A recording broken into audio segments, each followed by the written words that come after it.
Olá, boa tarde, bom dia, boa noite, graça e paz a todos.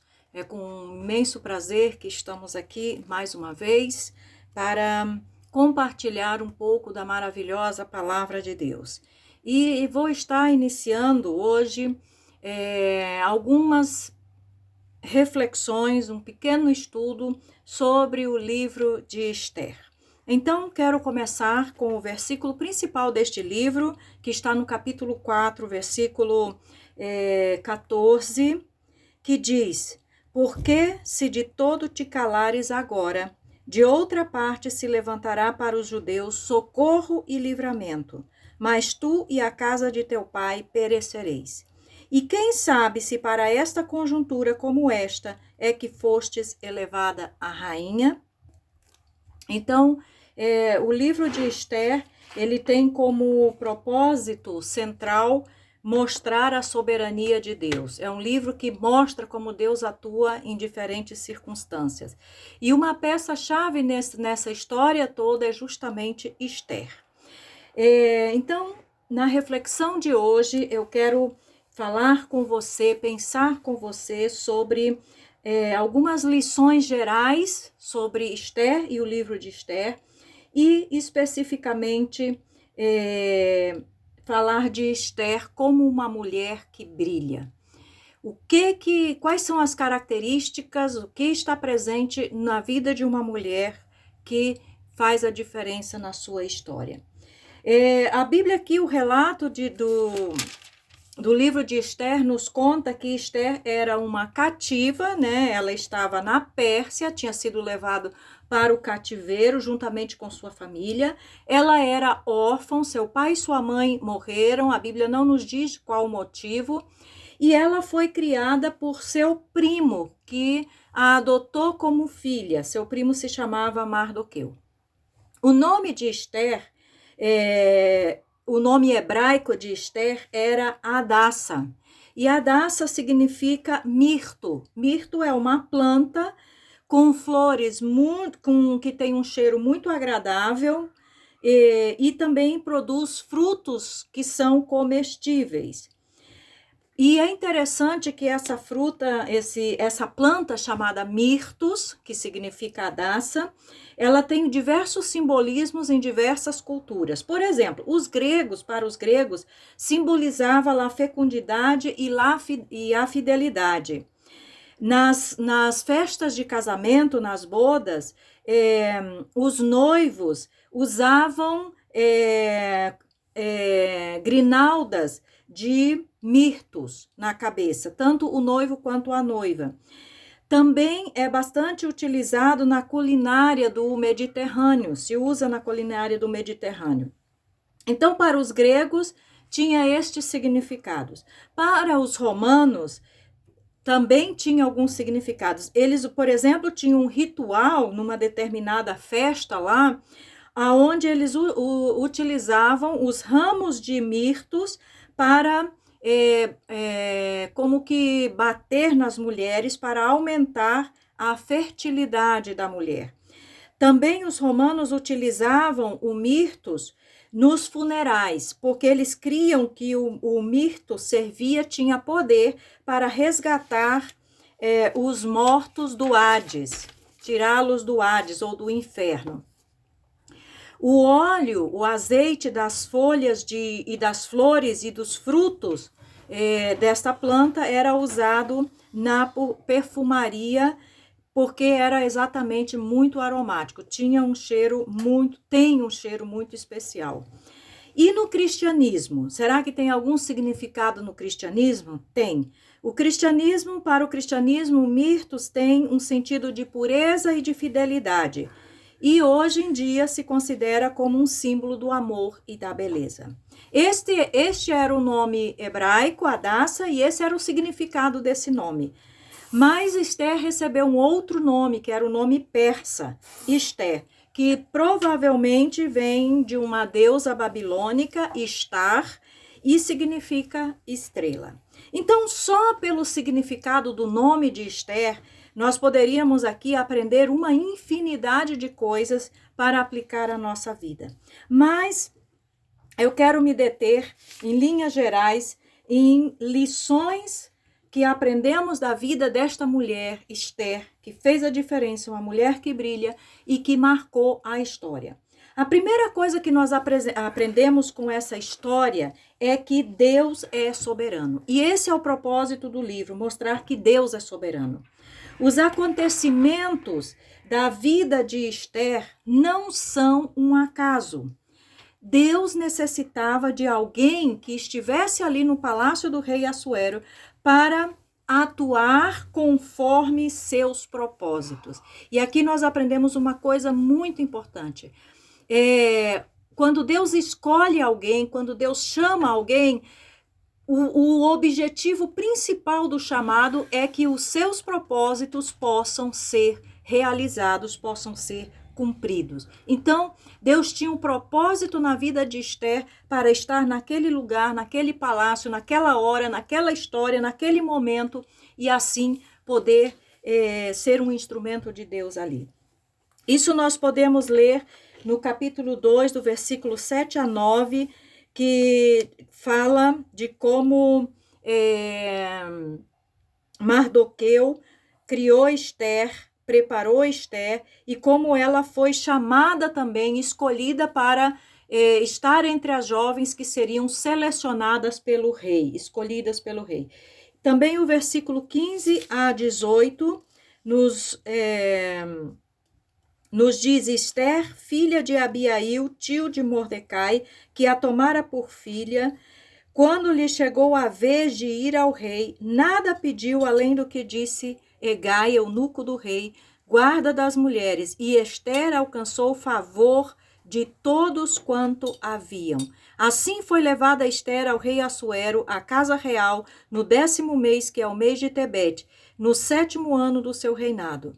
O rei amou Esther mais do que todas as mulheres, e ela alcançou perante ele favor e benevolência mais do que todas as virgens. O rei pôs-lhe na cabeça a coroa real e a fez rainha em lugar de Vasti. Então, observamos que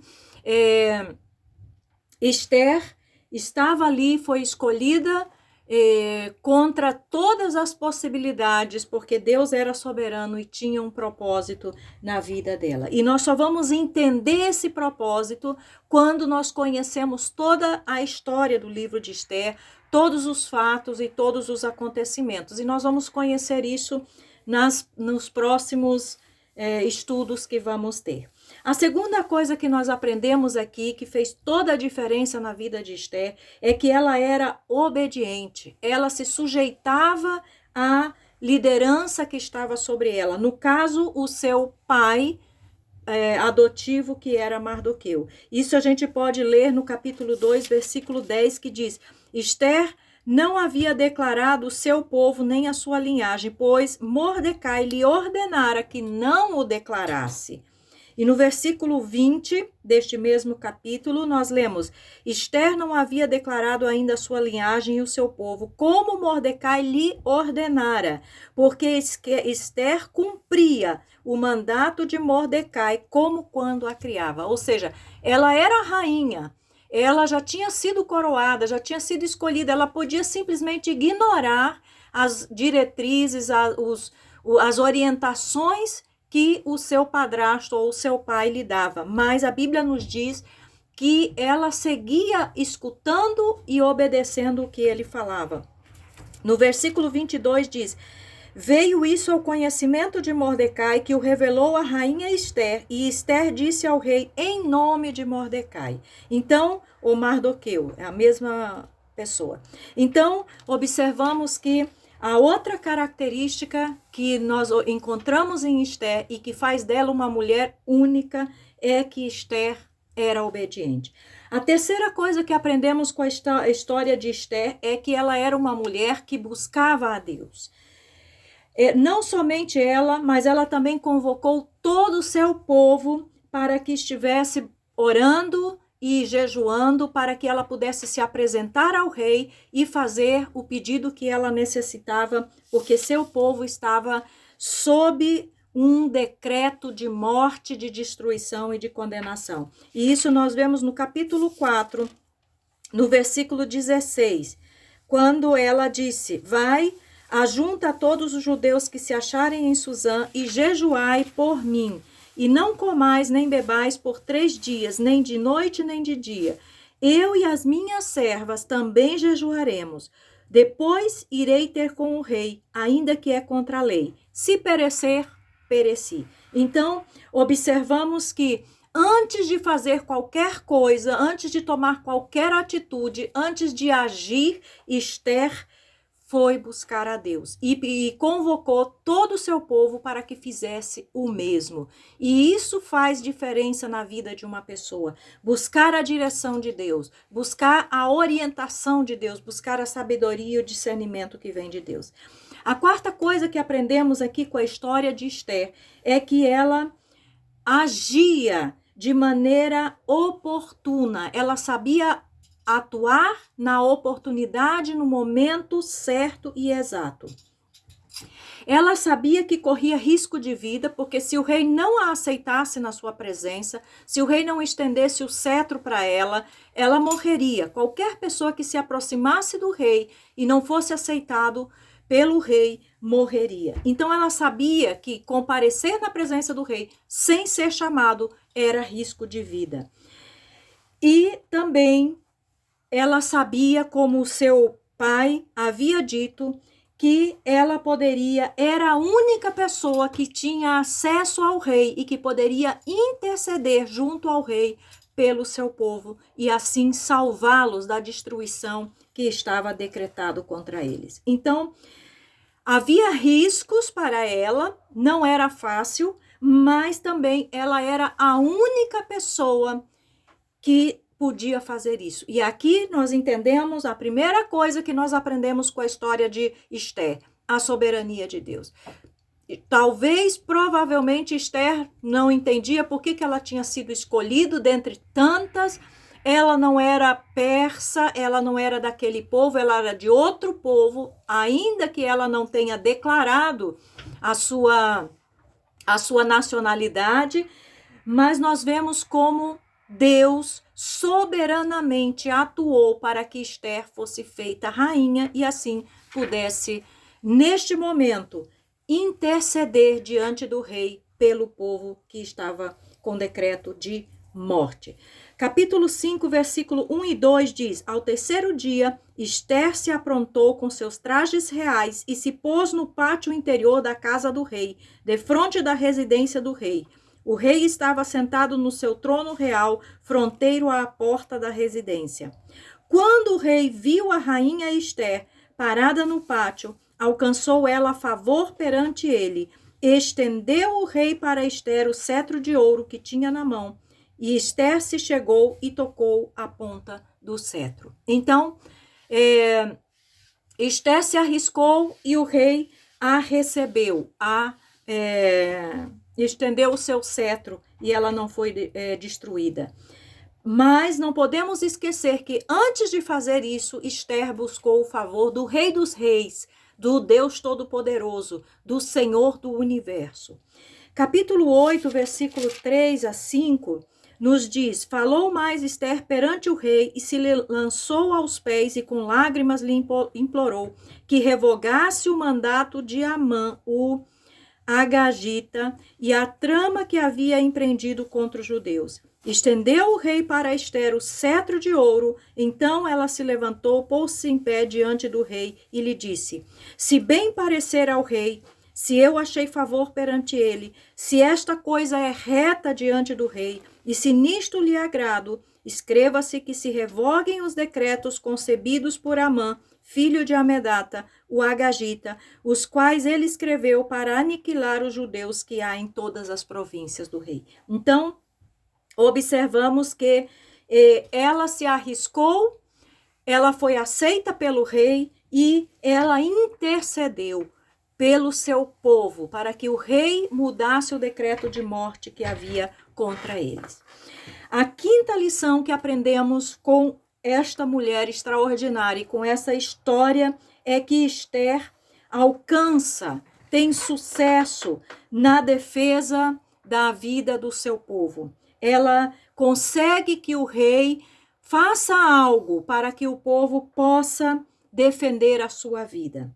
Então, o rei diz que não pode revogar o decreto, porque os reis não podiam, de fato. Um decreto real era um decreto que não podia ser revogado de forma nenhuma. Mas o rei ordena que eles orientem ao povo judeu para que se defendam dos seus inimigos, porque havia inclusive uma data marcada, um dia e um mês específico, onde todo mundo deveria atacar os judeus, matá-los e saqueá-los, roubá-los.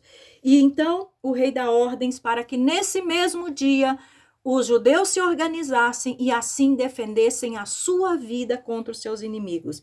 Isso lemos no capítulo 8, versículo 11, quando diz: nelas o rei concedia aos judeus de cada cidade que se reunissem e se dispusessem para defender a sua vida, para destruir, matar e aniquilar de vez toda e qualquer força armada do povo da província que viessem contra eles, crianças e mulheres, e que se saqueassem os seus bens. Agora, uma coisa interessante. A ordem dos inimigos para os inimigos dos judeus em todas as províncias era matar os judeus e saqueá-los. O rei deu a ordem de que eles podiam se defender e também podiam saquear os seus inimigos. Mas interessante é que os judeus não saquearam nenhum dos seus inimigos. Se defenderam, mas não lançaram mão do despojo que eles tinham direito. No capítulo 9, versículo 5, nós também lemos: feriram, pois, os judeus a todos os seus inimigos a golpes de espada, com matança e destruição, e fizeram dos seus inimigos o que bem quiseram. Ou seja, eles conseguiram se defender dos seus inimigos e vencê-los. E, inclusive, depois que o rei mudou a ordem, deu a ordem de que os judeus poderiam se defender, houve temor em todas as províncias quanto a esta ordem. Então, nós observamos que Esther foi uma mulher que, como diz o texto que lemos inicialmente, o capítulo 4, versículo 14, ela entendeu que ela estava ali no palácio, que ela foi feita rainha porque havia um propósito. Ela tinha uma tarefa, uma missão para cumprir ali naquele momento. E ela cumpriu essa tarefa como deveria.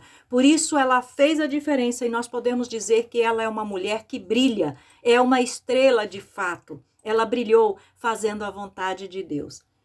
Então, para finalizar, nós concluímos que os eventos da nossa vida estão sempre sob o controle de Deus e sucedem, acontecem para que o propósito de Deus se cumpra. Não são os nossos propósitos, mas o propósito de Deus.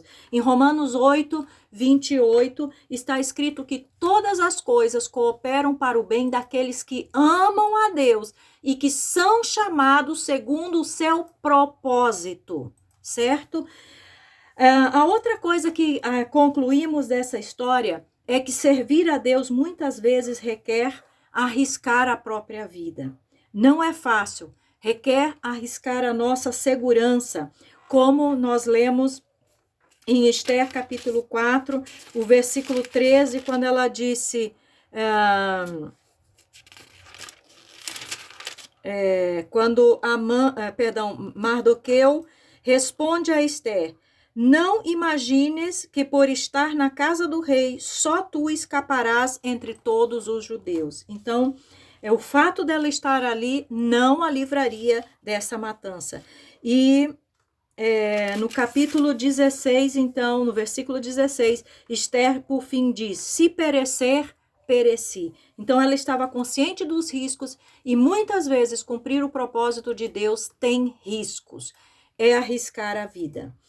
Outra coisa que concluímos é que a valentia e o planejamento são vitais para, inclusive, cumprir os propósitos de Deus. Mas que isso não pode estar desconectado e não pode estar acima, nem ser mais importante do que a oração, do que a comunhão com Deus, do que estar na presença de Deus e buscar a orientação, a direção, o discernimento e a sabedoria de Deus. Sempre. A busca de Deus e da sua direção para a nossa vida tem que estar acima de qualquer outra coisa. É o que tem que estar em primeiro lugar.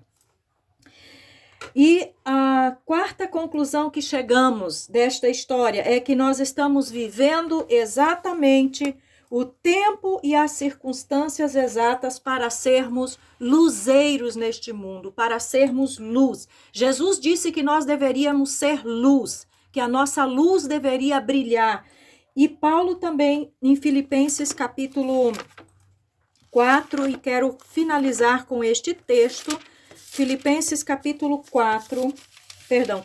2, Paulo diz no versículo 15, para que vos torneis irrepreensíveis. Vou ler o 14 também para ficar mais claro. Fazei tudo sem murmurações nem contendas, para que vos torneis irrepreensíveis e sinceros, filhos de Deus, inculpáveis no meio de uma geração pervertida e corrupta, na qual resplandeceis como luzeiros no mundo. Então, como servos de Deus, temos o papel, a responsabilidade de brilhar, de fazer a diferença, de ser luz. Esther foi luz e foi vida para o seu povo. Esther entendeu o propósito de Deus e cumpriu a vontade de Deus, ainda que tivesse que se arriscar.